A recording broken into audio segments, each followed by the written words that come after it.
తలపోటుతో పాటు వికారంగా ఉండడం, వాంతులవ్వడం, సూర్యరశ్మిలోకి వెళ్ళగానే తలపోటు వచ్చేయడం, ప్రయాణం చేస్తున్న ప్రతిసారి కూడా తలపోటుతో ఇబ్బంది పడడం. ఇలాంటి లక్షణాలు మనలో ఎవరికైనా ఉన్నాయనంటే ఖచ్చితంగా మైగ్రేన్ ఉందని గుర్తించాలి.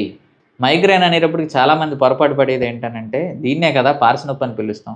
పార్శ్వనొప్పి అనంటే ఒకవైపే రావాలి కదా! ఒక విషయం గుర్తుపెట్టుకోవాల్సింది ఏంటనంటే మైగ్రేన్ అనంటే అస్తమానం ఒకవైపే రావాలని లేదు.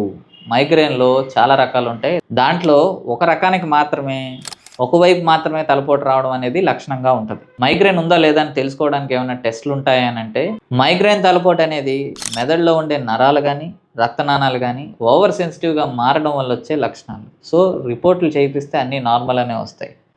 మేజర్‌గా తీసుకోవాల్సిన జాగ్రత్తలు ఏంటి అనంటే మంచినీళ్ళు సరిగ్గా తాగకపోతే ఖచ్చితంగా వాళ్ళలో మైగ్రేన్స్ కొంచెం సివియర్‌గా రావడానికి ఆస్కారం ఉంటది.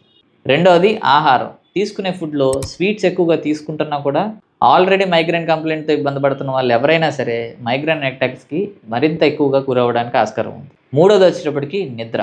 ఎప్పుడైతే డిస్టర్బ్డ్ స్లీప్ ఉండడమో లేదనంటే ఏదైనా పని చేసుకోవడం గురించి నిద్ర వస్తున్నా కూడా ఆపేసుకుంటున్నామో ఖచ్చితంగా మరుసటి రోజున మైగ్రేన్ అటాక్స్ చాలా సివియర్‌గా వస్తాయి. నాలుగోది మానసిక ఒత్తిడి.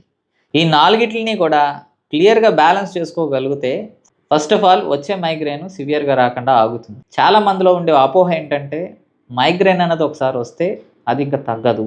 లైఫ్ లాంగ్ దీంతో ఇబ్బంది పడాలి అని అనుకుంటారు. అది ఏమాత్రం సహేతుకం కాదండి. 100% మైగ్రేన్‌కి ట్రీట్మెంట్స్ ఉన్నాయి. ప్రాపర్ ట్రీట్మెంట్ ప్రోటోకాల్‌లోకెళ్ళి ప్రాపర్ కేర్ తీసుకోగలిగితే ఎంత సివియర్ మైగ్రేన్స్ అయినా కూడా 100% క్యూరబిలిటీకి వస్తాయి.